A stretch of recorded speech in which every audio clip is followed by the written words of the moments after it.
సంవత్సరాల తరబడి ఎన్ని మందులు వాడినా మీ మోకాల నొప్పులు తగ్గట్లేదా? ప్రాణ పెయిన్ క్లినిక్ లో అత్యాధునిక చికిత్స. నమస్తే, నేను Keshav. Welcome to Suman TV. ఆంధ్రప్రదేశ్లో ఎన్నికల ఫలితాలపైన సర్వత్రా ఉత్కంఠ ఉంది. అయితే మాచర్లలో జరుగుతున్నటువంటి ఘటనలు మాత్రం అంతకంటే ఎక్కువ అటెన్షన్ తీసుకొస్తున్నాయి. రాబోయే రోజుల్లో పోలింగ్ అయిపోయినప్పటికీ కూడా కౌంటింగ్ విషయంలో ఎలాంటి పరిస్థితులు ఉండొచ్చు, అలానే హై అలర్ట్ అనేటువంటి మాట పదే పదే అధికారిక వర్గాల్లో ఎందుకు ఉపయోగించాల్సినటువంటి పరిస్థితి ఉంది. ఇక అధికార పార్టీ వైఎస్ఆర్సీపీ వేసుకున్నటువంటి అంచనాలు ఎంతవరకు రియాలిటీలోకి రాబోతున్నాయి? ఈ అంశాలను విశ్లేషించేటువంటి ప్రయత్నం చేద్దాం. మనతో పాటు వైఎస్ఆర్సీపీ అధికార ప్రతినిధి ప్రభాకర్ రావు గారు. ప్రభాకర్ రావు గారు నమస్కారం. నమస్కారం అంకేష్. అన్నిటికంటే ముందు మాచర్ల ఇన్సిడెంటే మాట్లాడాలి. ఎందుకంటే రోజుకొక డెవలప్మెంట్ వస్తుంది. అసలు అయిపోయింది మొత్తం. పిన్నెల రామకృష్ణారెడ్డి గారు చాప్టర్ క్లోజ్ అన్నారు, అరెస్ట్ చేశారన్నారు, పట్టుకొస్తారు, పొద్దున కల్లా ప్రొడ్యూస్ చేస్తారన్నారు, ఫైనల్గా బెయిల్ వచ్చింది. ఏంటి అసలు ఏం జరిగింది? అంటే జనరల్గా కొన్ని ప్రాబ్లమేటిక్ ఏరియాస్ ఎలక్షన్స్ జరిగేటప్పుడు ఏది ఉంటుందో వాటిలో ఆ మాచర్లో ఉన్నటువంటి కొన్ని మండలాలు, కొన్ని పోలింగ్ బూత్లు కూడా ఉన్నాయి. ఇప్పుడు మనం రాష్ట్ర వ్యాప్తంగా చూసినప్పుడు కొన్ని మనకి సెన్సిటివ్ ఏరియాస్ని ఎలక్షన్ కమిషన్ ఐడెంటిఫై చేస్తుంది. వాటిలో ఈ నియోజకవర్గంలో కొన్ని సెంటర్స్ ఉన్నాయి. సో యాజ్ యూజువల్గా అక్కడ ఉన్నటువంటి పిన్నెల నియోజకవర్గంలో కొంత రిగ్గింగ్ జరగటం, ఆ రిగ్గింగ్ దగ్గరికి ఈయన పోవటం, పాల్వాయి గేట్ 2 అనే ఒక దానిలో పోలింగ్ బూత్లో బూత్ నెంబర్ 201 అనేది 202 అనేవి ఈయన వెళ్ళేసరికి అక్కడ లేడీస్ అందరూ కూడా మమ్మల్ని అందరూ కొట్టేశారు, అగ్రవర్ణాలు మమ్మల్ని ఓటు వేయించట్లేదు, ఇదిగో ఇంకా దాడులు జరుగుతున్నాయి, పోలీసులు ఒకరినో ఇద్దరినో పెట్టారు, తట్టుకోలేకపోతున్నాం, అసలు మా ఓటు వేయకుండా మమ్మల్ని నివారించే హక్కు ఎవడుకుంది ఇక్కడ, ఈ వర్గం అంతా ఇట్లా చేస్తుందని వాళ్ళు కులం పేరెత్తి తిడతా ఉన్నారు.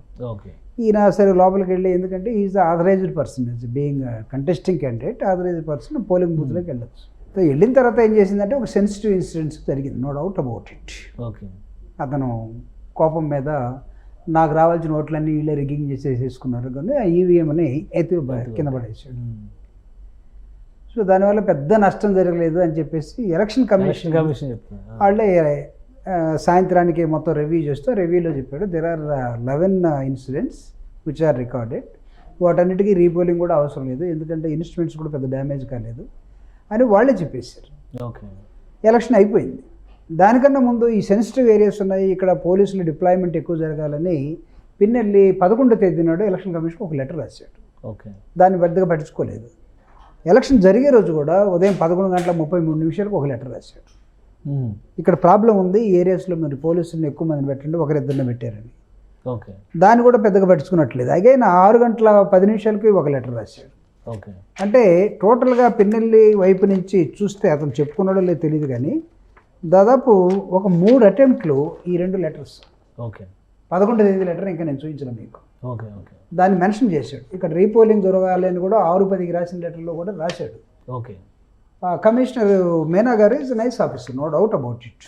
ఆయన కూడా మొత్తాన్ని ఓవరాల్గా అడ్రస్ చేస్తూ రీపోలింగ్ అవసరం లేదని రాసేసి అయిపోయింది. ఎలక్షన్ అయిపోయింది, ఎటులో వెళ్ళిపోయి రెస్ట్లోకి వెళ్ళిపోయినట్టున్నారు ఆల్మోస్ట్ క్యాండిడేట్స్ కానీ అంతా. 9 రోజుల తర్వాత ఆ వీడియో బయటకు వచ్చి లోకేష్ గారి దాని నుంచి ఒక ఎక్స్లో ఎలక్షన్ కమిషన్కి వెళ్ళటం, ఎలక్షన్ కమిషన్ వాళ్ళు ఇక్కడ యాక్షన్ తీసుకోండి అంటే మొత్తం వీడియో రాలేదు, ఓన్లీ పిన్నెల్లి లోపలికి వెళ్ళినప్పుడు ఒక విచిత్రమైన ఘటన సెన్సిటివ్గా మీరు మరి క్లియర్గా చూడగలిగితే తెలుగుదేశం పార్టీ ఏజెంట్ ఉన్నాడు, వైఎస్ఆర్ కాంగ్రెస్ పార్టీ ఏజెంట్ కనపట్ల అక్కడ. తెలుగుదేశం పార్టీ ఏజెంట్ కూడా మనకు ఎలా రివీల్ అయ్యాడంటే వాళ్ళు పోయి దాన్ని పగలగొట్టడంతో ఆయన ఇద్దరి మీద ఫైటింగ్ వచ్చాడు. ఒక లుంగి కట్టుకుని ఒక అతను మీరు పోలింగ్ బూత్లోకి వస్తారని, ఆఫీసర్స్ క్వైట్ కామ్. సో అసలు ఈ వైఎస్ఆర్ కాంగ్రెస్ పార్టీ ఏజెంట్ ఏమయ్యాడు, వాడు ముందే తరిమేశారట. అంటే దాని అర్థం ఏంటి, రిగ్గింగ్ ఖచ్చితంగా జరిగింది. రిగ్గింగ్ జరిగితే ఏ సెక్షన్స్ వస్తాయో అంటే రిగ్గింగ్ చేసిన వాళ్ళ మీద, పోలింగ్ బూత్లోకి వచ్చేసి ఈవీఎం టచ్ చేస్తే కూడా అన్ని సెక్షన్స్ వస్తాయి. సో అందుకే నాకు తెలిసి ఎలక్షన్ కమిషను సరే ఏం జరిగినా జరగకపోయినా కానీ అక్కడ ప్రశాంతంగా జరిగింది అనేది ఒక. ఇప్పుడు అసలు ఆ వీడియో బయటికి రావడం అనేది కూడా ఒక పెద్ద కాన్స్పిరసీ అండి. ఎలా వస్తుంది అంటే మీరు ఆల్రెడీ గవర్నమెంట్ సిస్టంలో మీరు ఉన్నారు, చూశారు అని మీకు ఎక్స్పీరియన్స్ ఉంది. సో అసలు ఒక వీడియో ఎలక్షన్ కమిషన్ నుంచి బయటికి రావడానికి లేదా అది చూడడానికి యాక్సెస్ ఉన్న పర్సన్స్ ఎవరు, ఎలా వచ్చింది అంటే it is very simple sir. నార్మల్గా ప్రతి పోలింగ్ బూత్ వెబ్ క్యామ్లోకి వచ్చేస్తుంది, వెబ్ కాస్టింగ్లోకి. పోలింగ్ బూత్ స్టార్ట్ అవడంతో మనం ఒక వీడియోగ్రాఫర్ని మనం ఎంగేజ్ చేస్తాం. మార్నింగ్ నుంచి ఈవినింగ్ దాకా మొత్తం వీడియో తీయటం వస్తుంది. తర్వాత రూట్ ఆఫీసర్స్ ఉంటారు, పోలింగ్ ఆఫీసర్ మీద డిప్యూటీ పోలింగ్ ఆఫీసర్, ఆ తర్వాత ప్రతి అరగంటకి ఒక డ్యూటీ ఆఫీసర్ వచ్చిపోతూ ఉంటాడు, ఏ పోలింగ్ బూత్లో ఏం జరిగిందని. వీళ్ళందరూ కూడా ఎలక్షన్ కమిషన్కి రిపోర్ట్ చేస్తుంటారు. ఎవ్రీ హాఫ్ అన్ అవర్ 1 అవర్కో వెబ్కాస్టింగ్ దగ్గర మెసేజ్ పోతూ ఉంటుంది, ఈ పోలింగ్లో ఇంత శాతం అయింది, ఈ పోలింగ్ బూత్లో ఇంత శాతం అయింది, ఇక్కడ ఈ గొడవ జరిగింది, ఇవన్నీ పోతూ ఉంటాయి, ప్రజెంట్ అవుతూ ఉంటాయి. సో ఒక ఎన్రూట్ చేసే ఆఫీసర్ ఒక అతను ఉంటాడు. ఇట్స్ నాట్ దట్ మచ్, చాలా హ్యాండ్స్ ఉంటాయి. ఎలక్షన్ కమిషనర్ మేనా గారి దగ్గరికి వెళ్ళాలంటే పోలింగ్ బూత్ నుంచి నీకు చాలా మంది ఆఫీసర్స్ ఈ రూట్లో ఉంటారు, ఈ రూట్లో తిరుగుతూ ఉంటారు. ఈ వీడియో యాక్చువల్గా ఈ పోలింగ్ బూత్లో ఉన్న వీడియో ఓన్లీ ఎలక్షన్ ఆఫీసర్కి ఇక్కడికే పోవాలి, మేనా గారి దగ్గరికి. సో ఇంతమంది హ్యాండ్లు మారే క్రమంలో ఇది 9 రోజుల తర్వాత బయటకు వచ్చింది కాబట్టి నాకు తెలిసి మేనా గారు మా ఎలక్షన్ కమిషన్ ఆఫీస్ నుంచి మాకు మా స్టాఫ్ నుంచి అక్కడి నుంచి పోలేదు అన్నాడు. అక్కడి నుంచి పోకపోతే ఎక్కడి నుంచి పోయి ఉండాలి? వీడియో తీసినోడు ఎవడు? ఆ వీడియో తీసినోడు ఏమన్నా షేర్ చేశాడా, లేకపోతే మధ్యలో ఇంకెక్కడి నుంచైనా షేర్ అయిందా? నవేడేస్ హీరో వీడియో షేర్ చేయడం పెద్ద ఇష్యూ కాదు కదా, చిన్నది ఆర్ఎంఆర్ కొడితే వచ్చేస్తూ ఉంటుంది. సో ఇది కనుక్కోవాలి అసలు. దట్టు పోవటం ఎక్కడి నుంచి వచ్చింది బయటికి? లోకేష్ గారి దగ్గర నుంచి వచ్చింది. లోకేష్ గారి దగ్గరికి వస్తే మొత్తం 23 గంటలో 22 గంటలో ఉంది వీడియో. అది కాకుండా 1 మినిట్ ఉండే వీడియోని మాత్రమే తీసి పెన్నెల్లి లోపలికి వెళ్ళటం, బయటికి రావటం, కొట్టుకోవటం, అది పగలటం మాత్రమే చూపించారు. దాని ముందు జరిగిన ఘటన ఏంటి? ఆ తర్వాత సబ్సిక్వెంట్గా కొన్ని వీడియోస్ బయటకు వచ్చినాయి. ముందు రిగ్గింగ్, కొట్టుకోవటం, తన్నుకోవటం, ఎవరు లేకపోవటం, లేడీస్ దుమ్మెత్తిపోయటం, ఏడవటం, తలలు పగలటం, అవన్నీ పోలింగ్ బూత్ అవుట్ సైడ్ కనపడుతున్నాయి ఆ వీడియోలోనే పార్ట్. అంటే అదెందుకు చూపించలేదు లోకేష్ గారు ఎలక్షన్ కమిషన్కి? ఓన్లీ పిల్లల్ని, ఎందుకంటే పిల్లల్ని టార్గెట్ చేశారు అక్కడ. అక్కడ ఉన్నటువంటి బ్రహ్మారెడ్డో లేకపోతే ఎవరో అంతకుముందు చాలా సీనియర్ రౌడీలాగా ఉండే ఒక వ్యక్తిని తీసుకొచ్చి అక్కడ పెట్టారనో ఏదో కథలుగా చెప్తున్నారు. సో వీళ్ళిద్దరి మధ్య ఉన్నటువంటి ఈ గొడవ తెలుగుదేశం పార్టీ సీరియస్గా తీసుకొని ఇంత హై డ్రామా ఎందుకు నడిచింది? పిన్నెల్లి రామకృష్ణారెడ్డి పరారు అని చెప్పని 2 రోజులు 3 రోజులు అంటే ఆయన ఇన్సిడెంట్స్ అయిన తర్వాత బయటకు వచ్చేసారు. ఆయన వెళ్ళిపోయిన 2-3 రోజుల తర్వాత పరారు, లుక్అవుట్ నోటీసు, ఆల్రెడీ సంగారెడ్డి దగ్గర దొరికారు, రాత్రి తీసుకొచ్చేస్తున్నారు, ఇవన్నీ జరిగినాయి. ఎందుకు ఇంత పిక్చర్, ఇంత క్రియేషన్ రాకూడదు? ఎందుకంటే ఇదంతా కూడా చెడ్డపేరుది ఎలక్షన్ కమిషన్, చెడ్డపేరు. కానీ అసలు ఎలక్షన్ కమిషన్ 9 రోజుల తర్వాత అసలు ఎవడో పంపిన ఒక వీడియోకి రియాక్ట్ కావటం ఏంటి? అందుకే మేనా గారు రియాక్ట్ కాలేదు. అక్కడి నుంచి వచ్చింది, కేంద్రం నుంచి ఏదో జరిగిందంటే. కేంద్రంలో జరిగితే వాళ్ళు ఏమడగాలంటే మొత్తం వీడియో మొత్తం తెప్పించుకొని ఒకసారి చూసి ఏం జరిగిందో చూడండి అని చెప్పాలి. అంతేగాని ఇమీడియట్గా అతను ఎక్కడ ఉన్నాడు అతని మీద కేసులు పెట్టి అతను లోపల ఏంటి లేదా పట్టుకుని ఎలక్షన్ కేంద్ర ఎన్నికల సంఘానికి కూడా అది ఎమ్మెల్యే అన్న విషయం తెలుసా తెలియదు, అది కూడా ఒక క్లారిటీ లేదు. ఎందుకంటే ఆ పర్సన్ ఎవరు అనేటువంటి క్వశ్చన్తోనే వచ్చింది. అంటే వీళ్ళు కంప్లైంట్ చేసేటప్పుడు ఖచ్చితంగా ఫోన్ మెసేజ్ ఏదో ఉంటుంది వాళ్ళకి. అంటే నీకు ఈ కూటమి వచ్చిన తర్వాత ఎన్డీఏ కూటమితోటి బీజేపీ ఎప్పుడైతే తెలుగుదేశంలోకి వచ్చిందో వీళ్ళిద్దరి మధ్య పవన్ కళ్యాణ్ గారు ఏ విధంగా వీళ్ళిద్దరిని సక్సెస్ఫుల్గా కలిపారో వీళ్ళందరికీ ఎలక్షన్ కమిషన్ తోడు కూడా కాంటాక్ట్లో ఉన్నారు వీళ్ళు. కాబట్టి అందుకే ఇంతమంది డీజీపీలు మార్చడం, ఇంతమంది ఎస్పీలు మార్చడం, ఇంతమంది ఐఏఎస్లు మార్చడం, ఇవన్నీ జస్ట్ లైక్ దట్ జరగమంటే తెలుగుదేశం వర్సెస్ వైఎస్ఆర్ జరిగి, తెలుగుదేశం జనసేన వర్సెస్ వైఎస్ఆర్ జరిగి, బీజేపీ కామ్గా ఉంటే డీజీపీలు మారే అవసరం లేదు, ఎస్పీలు ఎమ్మెల్యే. లాస్ట్ టైం ఎందుకంటే అగ్రెసివ్గా జరిగింది, ఒకేసారి చీఫ్ సెక్రటరీని తీశారు, ఇంటెలిజెన్స్ చీఫ్ని తీసేశారు, అలానే డీజీపీని తీసేశారు 2019 ఎలక్షన్స్ అప్పుడు. మరి అప్పుడు కూడా ఎలక్షన్ కమిషన్ ఆల్మోస్ట్ ఇలాంటి ప్రాసెస్నే కదా. ఎస్, అప్పుడు ఒకటి అన్నారు, మీకు గుర్తుందో లేదు, అయితే బీజేపీ వాళ్ళు వైఎస్ఆర్ కాంగ్రెస్ పార్టీకి సహకరించారు, చంద్రబాబు నాయుడు బీజేపీ వాళ్ళని తిట్టాడు కాబట్టి వీళ్ళందరూ వీళ్ళందరూ మార్చారు. ఇప్పుడు అటు జరిగి ఉండొచ్చు, ఎందుకంటే కూటమిలోకి వచ్చున్నారు కదా. అంటే స్ట్రైట్ అవే వాళ్ళు ఇన్ఫ్లుయెన్సింగ్ ఆల్ ది వింగ్స్ కదా. ప్రైమ్ మినిస్టర్ ఆఫీస్ కానీ లేకపోతే హోమ్ మినిస్టర్ ఆఫీస్ కానీ ఎలక్షన్ కమిషన్ మీద వాళ్ళకు ఉన్నటువంటి గ్రిప్ వాళ్ళకు ఉంది. ఇంకొకటి చాలా సీరియస్గా వైసీపీ లీడర్స్ అందరూ రీపోలింగ్ అనేటువంటి ప్రస్తావన ఎక్కువ చేస్తున్నారు. ఎలక్షన్ కమిషన్ డే 1 ప్రెస్ మీట్లో ఈరోజు ఏం చెప్పారో మీనా గారు నిన్న మొన్న చెప్పారు, అదే విషయం ఆ రోజు కూడా చెప్పారు. 12 చోట్ల ఈవీఎంలు ధ్వంసం జరిగింది, అక్కడ ఎక్కడ కూడా చిప్ డ్యామేజ్ కాలేదు, కాబట్టి పోలింగ్ కంటిన్యూ చేసాం.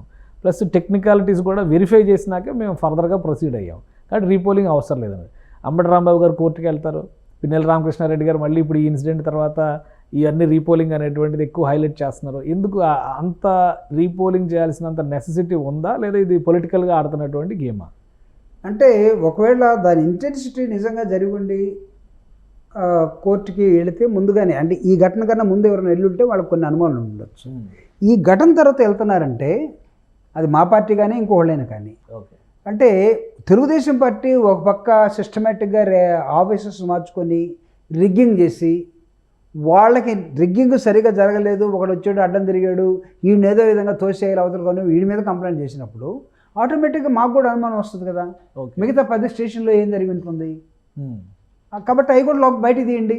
సో ఆ డేటా అంతా బయటకు వస్తుంది. కాబట్టి కౌంటర్ పార్ట్ ఉంటుంది దేనికైనా సరే. దాన్ని అడగడంలో తప్పు కూడా లేదు, అడగకపోతే తప్పు అవుతుంది.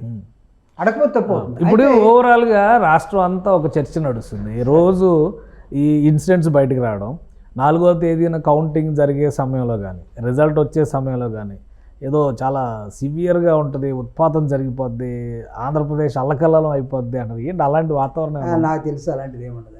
బేసికల్గా అందరూ కూడా శాంతియుతంగానే ఉంటారు. ఎలక్షన్ కూడా నాకు తెలిసి ఒక క్రికెట్ మ్యాచ్ లాగే తీసుకొని మర్చిపోయి వెళ్ళిపోతారు నవడేస్.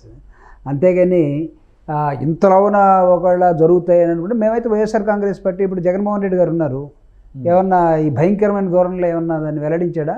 ఐపాక్ వెళ్ళాడు స్పష్టంగా, మనకి లాస్ట్ టైం కన్నా ఎక్కువ వస్తాయి, దేశమే ఆశ్చర్యపోయే విధంగా మనం గెలవబోతున్నాం చెప్పేసి వెళ్ళిపోయాడు. తెలుగుదేశం పార్టీ వాళ్ళు ఏమన్నా తర్వాత నాయకులు ఏమైనా మాట్లాడారా? లోకేష్ గారు ఎక్కడున్నారో తెలియదు, చంద్రబాబు నాయుడు గారు ఎక్కడున్నారో తెలియదు, ఇంతవరకు వాళ్ళ దగ్గర నుంచి ఏం రాలేదు. సో అయితే ముందు జాగ్రత్త చర్య అక్కడక్కడ ఘటన జరిగింది. ఏ ఎన్నికల్లో గొడవలు జరగలేదు చెప్పండి నాకు? ఏ జనరల్ ఎన్నికల్లో ఆంధ్రప్రదేశ్లో గొడవలు జరగకుండా ఉన్నాయి? ఆఫ్టర్ ఆల్ పంచాయతీ ఎలక్షన్లు అనుకున్నారు, ఎంపీడీ ఎలక్షన్స్ అనుకున్నారు, అన్నీ ఇవన్నీ కామన్గా ఉంటాయి. కొంతమంది పోలీసుల్ని కొన్ని సెన్సిటివ్ ఏరియాస్, కొన్ని ఏరియాస్ ఉంటాయి, ముద్ద ఏరియాస్ మనం చెప్పినా వినరు. కొన్ని మీకు తెలుసో తెలీదు, కొన్ని ఏరియాస్ నాకు తెలిసి ఇక్కడ ఉన్నటువంటి ఈ ప్రాంతంలో మన పల్నాడు ఏరియాలో ఎలక్షన్స్ అయిపోయిన తర్వాత ఓడిపోయిన వాళ్ళు ఊరి నుంచి పారిపోతారట, ఇంకొండరట అక్కడ. ఈ 5 సంవత్సరాలు రారంట. ఓకే, మళ్ళీ మారితే వస్తారు, లేదా ఎలక్షన్స్ టైంకి వస్తారా? చూడండి అండి ఎంత ప్యాథటిక్ కండిషను. అంటే అంత గ్రడ్జి పెట్టుకొని ఉన్నటువంటి వాటిని అసలు ఏమి జరగవు అని అనుకోవటం పొరపాటు. పోలీసులతో కొంత కంట్రోల్ చేయాలి. పోలీసులు ఉన్నది అనుకుంటారు, కాల్పులు ఎంత జరుగుతాయి? కంట్రోల్గా 4 కొడితే వినకపోతే కాల్పులు జరుపుతారు.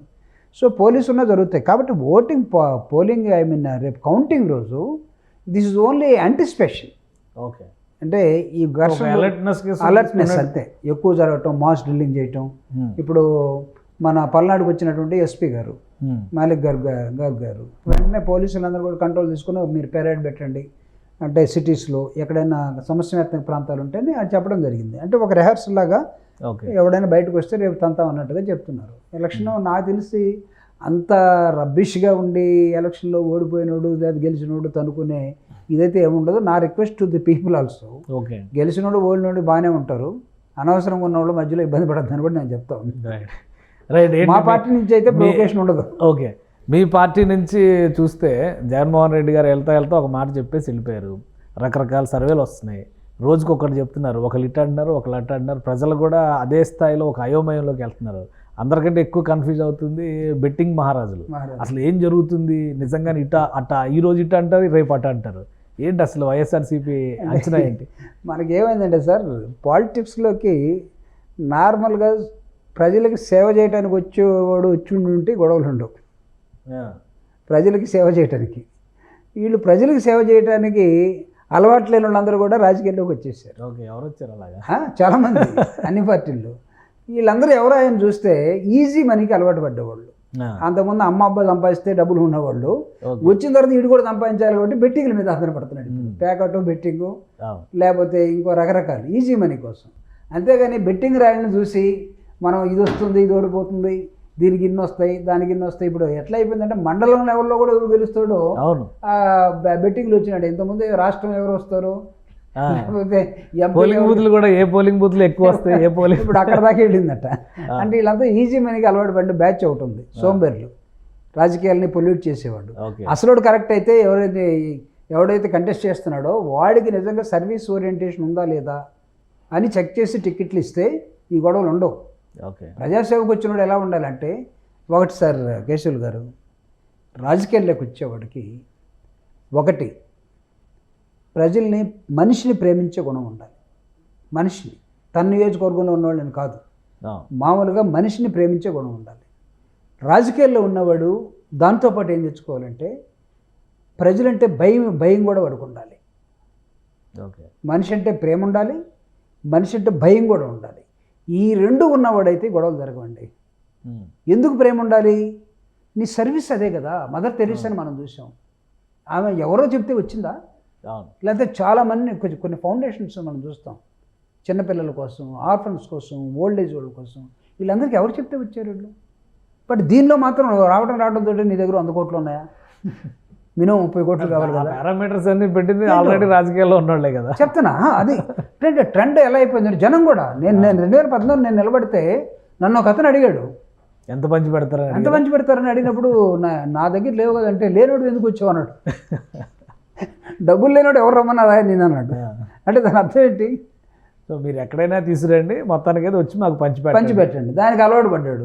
పంచకపోతే ఆ రోజుకి వీడు లుంగి కట్టుకొని ఎలక్షన్ రోజు వేరంగం చేయొచ్చు, ఒక బాంబు లాంటి చేతిలో పెట్టుకోను, లేకపోతే అక్కడ ఇక్కడ. సో కాబట్టి ఈ టెండెన్సీ మారాల్సినటువంటి అవసరం ఉంది. మీ అంచనా ఏంటి? జగన్మోహన్ రెడ్డి గారు 151 క్రాస్ అవుద్దని చెప్పారు. మీ అంచనా ఏంటి? వైఎస్ఆర్సీపీ ఇంటర్నల్గా ఇప్పుడు ఈ జరిగిన పరిణామాలు, లెక్కలు, పోస్ట్ మార్టమ్స్ ఇవన్నీ చూసిన తర్వాత ఏం డిసైడ్ అయ్యారు?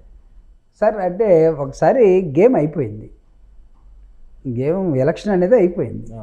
అయిన తర్వాత నార్మల్గా నాయకుడికి ఉండే ఒక నమ్మకం ఏంటంటే, 9 సంవత్సరాల గతంలో రాష్ట్రం అంతా అనేకసార్లు తిరిగిన వ్యక్తి, 5 సంవత్సరాలు దాదాపు వెల్ఫేర్ మీదనే, ప్రభుత్వం అంటే వెల్ఫేరు అని చూయించాడు. దాన్ని వెల్ఫేర్ అంటారా లేకపోతే డెవలప్మెంట్ ఎడిపోయిందని కొంతమంది అనొచ్చు. ఇప్పుడు జగన్మోహన్ రెడ్డి కూడా పెద్ద రిఫార్మ్ తీసుకొచ్చాడు. అది ఎడ్యుకేషన్ మొత్తాన్ని కూడా ఇంగ్లీష్ మీడియం వైపు మళ్ళించాడు.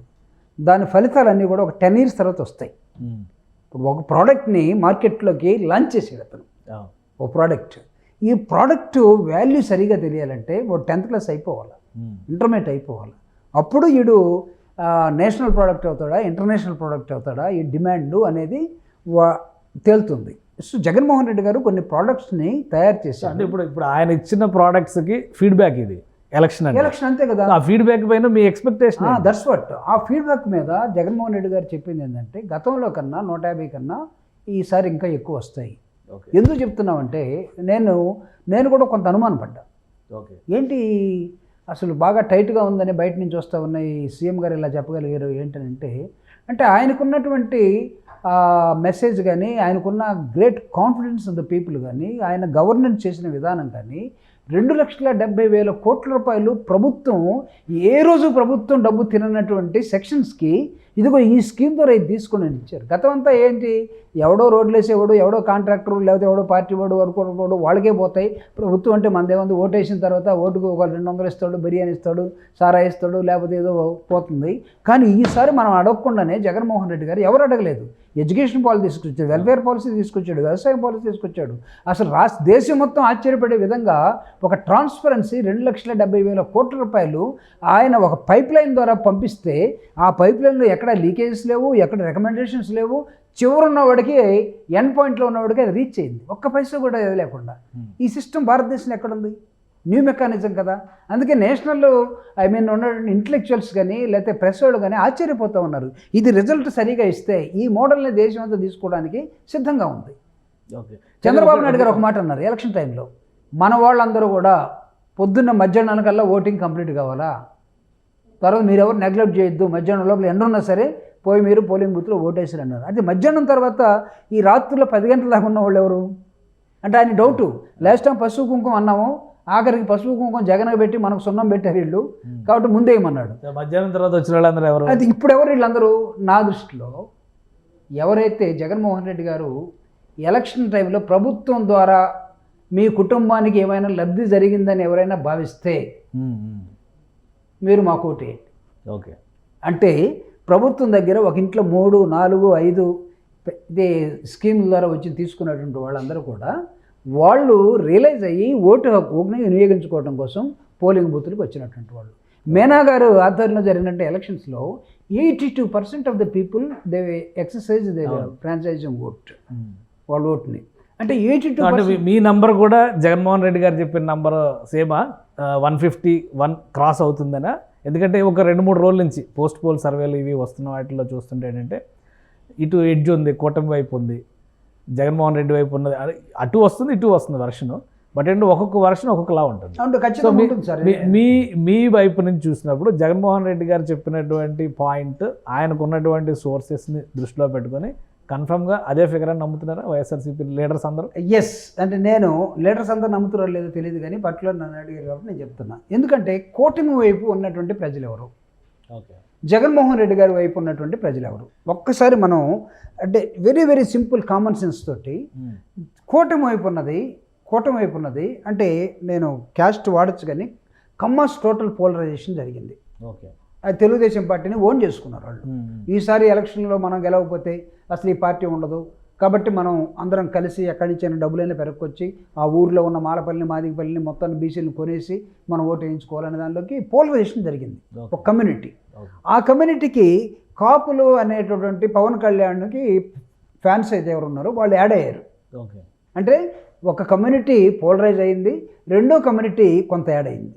ఓకే, మూడవ ఫ్యాక్టర్ ఏంటంటే బీజేపీ ఓట్లు లేకపోయినప్పుడు కూడా ఒక పవర్ సెంటర్ యాడ్ అయింది. ఓకే, ఒక పవర్ సెంటర్ అంటే బీజేపీకి ఉన్నటువంటి 1% ఓట్లు కానీ 1% వేసుకుందాం, లేకపోయినా ఆ పవర్ సెంటర్ ఒకటి, పవన్ కళ్యాణ్కి ఉన్నటువంటి ఫ్యాన్స్ కానీ, లేకపోతే ఇక్కడ ఉన్నటువంటి ఒక 23 lakhs ఆఫ్ ఓటర్స్ ఉన్నటువంటి 23 lakhs of voters only Kammas. Okay, ఆంధ్రప్రదేశ్లో 13 జిల్లాల్లో 23 లక్షల ఓటర్స్ మాత్రమే వీళ్ళే ఉంది. ఒకవేళ కాపులు మొత్తం కలుపుకుంటే 26 లక్షల ఓటర్స్ మాత్రమే.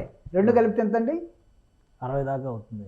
23 ప్లస్ 26 ఆల్మోస్ట్ 48 లక్షలు అవుతుంది. అంతే, 49 వేసుకోండి, 50 వేసుకోండి. ఓకే, కానీ జగన్మోహన్ రెడ్డి గారి దగ్గర ఉన్నటువంటి ఈ గ్రూప్ ఏంటంటే, ఈ గ్రూపు నేను మీకు కావాలంటే చెప్తాను, 18 లక్షల దాదాపు 19 లక్షల ఓటర్స్ ఉన్నటువంటి రెడ్డిస్, ఓకే, 34 లక్షల ఓటర్స్ ఉన్నటువంటి మాలాస్, ఓకే, 24 లక్షల ఓటర్స్ ఉన్నటువంటి మాదిగాస్, పుట్ టుగెదర్ ఎస్సీస్లో ఉన్నటువంటి మాలా మాదిగలు 34, 24 దాదాపు ఇది కమ్మలకి కాపులకి ఈక్వల్గా ఉంది.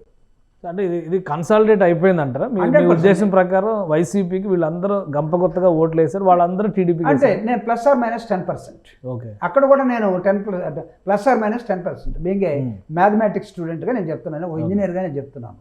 వీళ్ళతో పాటు ఒక 14 లక్షల ఓటర్స్ ఉన్నటువంటి ఈ రాష్ట్రంలో ముస్లిమ్స్, ఓకే, వీళ్ళతో పాటు ఒక బీసీలుగా ఉన్నటువంటి ఒక పెద్ద వర్గం ఒక 50% అయిపోయింది అనుకోండి. ఓకే, నేను 100% లేకపోతే 2019లో మొత్తం మాకు వస్తాయని నేను చెప్పట్లా, 50% ఉన్నటువంటి బీసీస్ వచ్చారు అనుకోండి. ఓకే, సో వీళ్ళతో పాటు మిగతా ఉన్నటువంటి క్రిస్టియన్స్ ఈ రాష్ట్రంలో కన్సిడరబుల్ ఓటు ఎస్సీల్లో మాలా మాదిగులు ఉన్నప్పుడు కూడా వీళ్ళందరూ కూడా చర్చ్ ప్రాక్టీసింగ్ పీపులే.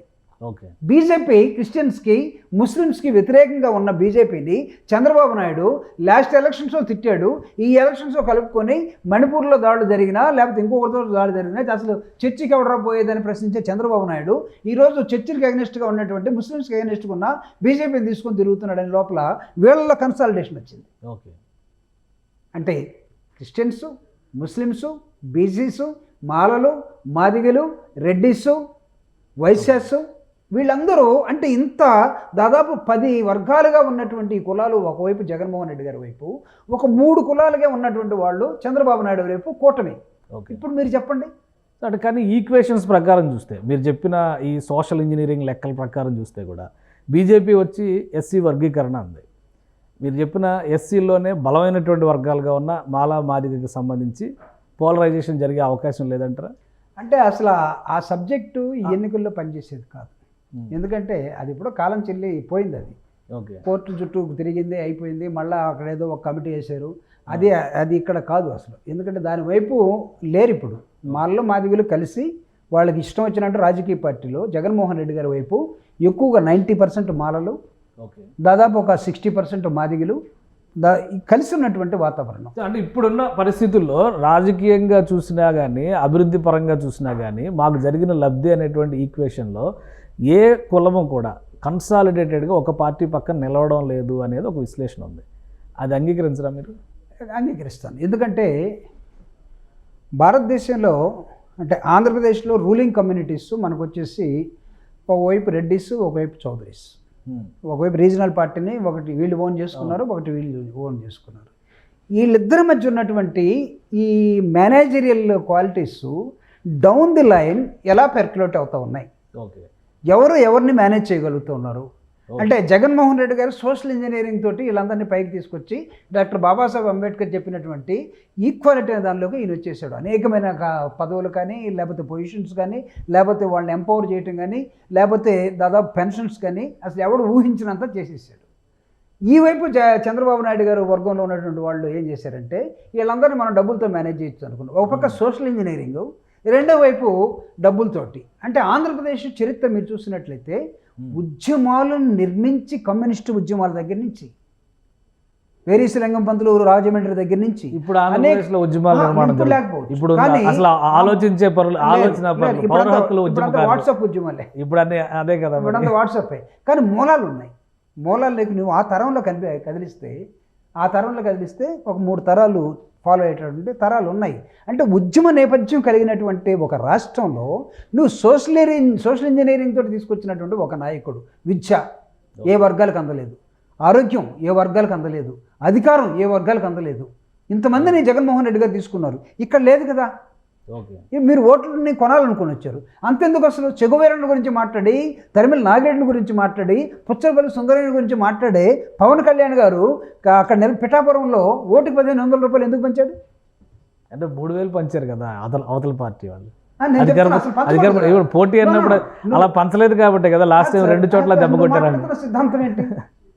ఆయన చెప్తున్నారు కదా ఈ ఎలక్షన్స్ సంబంధించి పర్టికులర్గా ఈ ప్రక్రియ మొదలైనప్పటి నుంచి ఆయన ఒకటి ఏం చెప్తున్నారంటే, డబ్బు లేకపోతే రాజకీయం చేయలేము, కాబట్టి ఈసారి డబ్బు ఖర్చు పెట్టగలిగిన వాళ్ళకే సీట్ ఇస్తానని చెప్పేశారు కదా ఓపెన్గా. కాబట్టి చెగువేరా సిద్ధాంతాన్ని కూడా ఆయన పక్కన పెట్టినట్టే కదా ఓపెన్గా చూస్తే.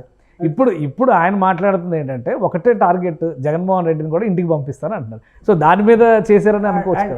నేను అనేది నువ్వు జగన్మోహన్ రెడ్డి గారిని ఇంటికి పంపించడానికి నువ్వెవడు అసలు? ప్రజలు పంపిస్తారా? ఒకరు పంపిస్తే జగన్మోహన్ రెడ్డి గారిని పాతాళలో కొని తొక్కాలా? ఒకళ్ళు తొక్కితే నీకేమన్నా పర్సనల్గా ఉన్నట్టు చూసుకో. ఎలక్షన్తో ఏం సంబంధం అది? అంటే మీ అంచనా ఏంటి? పిఠాపురంలో పవన్ కళ్యాణ్ ఓడిపోతాడు. ఎలా అక్కడ సోషల్ ఇంజనీరింగ్ ఎలా పనిచేస్తుంది? 100%. వంగగీత కూడా is also Kapu. Is very much senior leader. ఇందాక నేను ఒక మాట చెప్పాను, ప్రజలంటే భయం, ప్రజల్ని ప్రేమించే నాయకత్వం కావాలని. వంగగీతలో ఉన్నది. ఓకే, ప్రజలకు అందుబాటులో ఉంటాడా పవన్ కళ్యాణ్ గారు? ఒకవేళ పొరపాటున వాళ్ళందరూ లాస్ట్ ఎలక్షన్స్లో చాలా జాగ్రత్తలు తీసుకున్నారు. భీమవరంలో కానీ గాజువాకలో కానీ ప్రజలు ఇతను మనకు దొరకడు కాబట్టి ఓటేసిన లాభం లేదు, వేయలేదు. ఈసారి వీళ్ళు ఏమైనా పొరపాటు చేస్తే వాళ్ళ దగ్గర ఉంటాడా? ఎవరు దగ్గర ఉండేది? ఎవరు అప్రోచబుల్ లీడర్? ఎవరు? వంగగీత గారు. అసలు ఆవిడ ఒక ఎంపీగా ఉన్నా, ఒక ఎమ్మెల్యేగా ఉన్నా, ఒక జడ్పీ చైర్మన్గా ఉన్నా ఎప్పుడు కూడా దర్పాన్ని ఎప్పుడు ప్రదర్శించలేదు. ఒక కామన్ ఉమెన్ ఎలా పోతుందో ఒక మహిళ అలా పోతుంది జనంలోకి. అందుకే ఆవిడ రిక్వెస్ట్ కూడా చేసింది, నేను ఇక్కడ ఉన్నాను, మీతోనే నా సంబంధాలు ఉంటాయి, మీతోనే పుట్టి పెరిగాను, ఒకవేళ చచ్చిపోతే నేను ఇక్కడి నుంచే చచ్చి నా పాడి తీసుకెళ్ళిపోండి, మీరు మోసపోతే మాత్రం ఇబ్బంది పడతారని చెప్పింది. అంటే మోసం చేయడానికి ఎవరున్నారు ఇక్కడ? పవన్ కళ్యాణ్ గారు ఏం మాట్లాడారు? నేను 2 సార్లు ఆడోడిపోయినా 7 ఓడిపోయినా మిమ్మల్ని నమ్ముకొని వచ్చాను, నా వర్గం దయచేసి ఒకసారి నన్ను అసెంబ్లీకి పంపించండి, లేకపోతే నాకు ఇబ్బంది. అంటే ఏం అసెంబ్లీలో ఏముందండి అసలు? అంతా అవునా? వీళ్ళందరూ అదే కదా పోటీ పడదు. 175 మందికి చెప్తున్నా. నువ్వు సినిమాల్లో హీరోవి, సమాజంలో హీరోవి, నీకు ఎక్కడున్నా జనం వస్తారు, ఫ్యాన్స్ వస్తారు. ఇక్కడ పోయిన తర్వాత నీకు వచ్చి ఇన్సల్ట్ తప్ప పెద్దగా ఏం రాదు నాకు తెలిసి. కానీ దానికే ఎందుకు మీరు తొందరపడుతున్నారు? ఎట్టోగట్టక అసెంబ్లీ పోవాలంటే ఏ కన్నాలు వేసిపోయేదా? ఇదేమన్నా? అదే ప్రజలు, అందుకే కదా ప్రజలను అడుగుతున్నారు. ఫైనల్గా మీరు చెప్పండి, ఒక క్లారిటీ, నంబర్ ఎక్కడ సెటిల్ అవుతుంది? ఒక నంబర్ ఇది, ఒక నంబర్ అదే. నిన్న విజయసాయి రెడ్డి గారు కూడా ఒక ట్వీట్ చేశారు, ఏదో 4కే పరిమితం అవుతుంది టీడీపీ అని, ఏదో ఆయన ఒక రీజన్ చెప్పారు. సో మీరు ఫైనల్గా ఏం చెప్తారు చెప్పండి ఒక నంబర్? విజయసాయి రెడ్డి గారు సైంటిఫిక్గానే మాట్లాడతారు. అయితే నేనైతే నంబరు ఇక్కడని కాదు, కానీ మా నాయకుడు జగన్మోహన్ రెడ్డి గారు ఏదైతే చెప్పాడో లాస్ట్ టైం కన్నా ఈసారి మనం దేశమే ఆశ్చర్యపోయే విధంగా రిజల్ట్స్ రాబోతూ ఉన్నాయి. ఖచ్చితంగా ఆయన చెప్పిన రిజల్ట్స్ కోసం నేను ఆశపడుతూ వెయిట్ చేసేటువంటి అది. అంటే నాకంటూ సపరేట్గా ఒక నెంబర్ లేదు, అదే నెంబర్తో ఫిక్స్ అయ్యి ఉన్నారు. ఆ నెంబరే ఫిక్స్ అయిపోవటం కాదు, ఆ నెంబర్ని నమ్మి మేము కూడా చెప్పాలి. Okay, right. That is the respect where we have to give our leader. ఆయనకు అంత నమ్మకం కలిగి 9 సంవత్సరాలు రాష్ట్రంలో తిరిగిన వ్యక్తి, 5 సంవత్సరాలు పరిపాలించిన వ్యక్తి, కరోనాలో సర్వీస్ చేసిన వ్యక్తి, తర్వాత పేద ప్రజలను ఆదుకోవటం కోసం ఒక డిఫరెంట్ సోషల్ ఇంజనీరింగ్ చేసినటువంటి వ్యక్తి, 45 సంవత్సరాలు ఇండస్ట్రీ ఉన్నటువంటి ఒక వ్యక్తిని ఎదుర్కొని ప్రజలు ఇచ్చిన అవకాశాన్ని మళ్ళీ ప్రజలకే దారాదత్తం చేసిన వ్యక్తి, మళ్ళీ ఎన్నికల్లో ఆయన తిరిగినప్పుడు వచ్చినప్పుడు లక్షలాది మంది ప్రజలు చూసినటువంటి వ్యక్తి.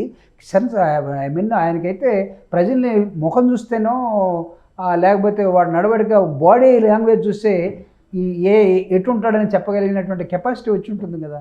రైట్. ఇప్పుడు డాక్టర్లు అయితే మనం పోతే అన్నిటికీ ముందు టెస్ట్ చేసుకోవాలని అంటున్నారు, కానీ అంతకుముందు వాళ్ళు నాలుగు చూయించు, కళ్ళు చూయించు, మనం నాడి పెట్టుకొని చూసి మెడిసిన్ రాసేవాళ్ళు. అవును. ఇప్పుడు జగన్మోహన్ రెడ్డి గారు నాడి చూసే మొత్తం చెప్పే దశలోకి వచ్చాడు. చంద్రబాబు నాయుడు నాడి మీద జనం నమ్మరు కాబట్టి నాడి చూడకుండా టెస్టులు రాస్తుంటాడు, ఈ నాడి చూస్తుంటాడు. రైట్. థ్యాంక్ యూ ప్రభాకర్ గారు, మీ అభిప్రాయాలు తెలియజేసినందుకు. ఇది మాచర్లలో జరిగిన ఘటనలన్నీ కూడా ఏకపక్షంగా మీడియాలో ప్రచారం చేస్తున్నటువంటి అంశాలే. అక్కడ వాస్తవానికి ఏం జరిగింది అనేది ప్రజలకు తెలియజెప్పాల్సిన బాధ్యత ఎన్నికల సంఘం మీద ఉందంటున్నారు. అలానే ఎన్నికలకి సంబంధించి జగన్మోహన్ రెడ్డి తమ అధినేతగా ఇచ్చినటువంటి నంబర్ విషయంలో అత్యంత విశ్వాసంతో మేము ముందుకు వెళ్తున్నాం, అదే రిజల్ట్గా ప్రతిఫలిస్తుందనేటువంటి నమ్మకం వైసీపీ నేతలందరికీ ఉందనేది ప్రభాకర్ గారు చెప్తున్నటువంటి మాట. ఇది స్పెషల్ డిస్కషన్. Keep watching.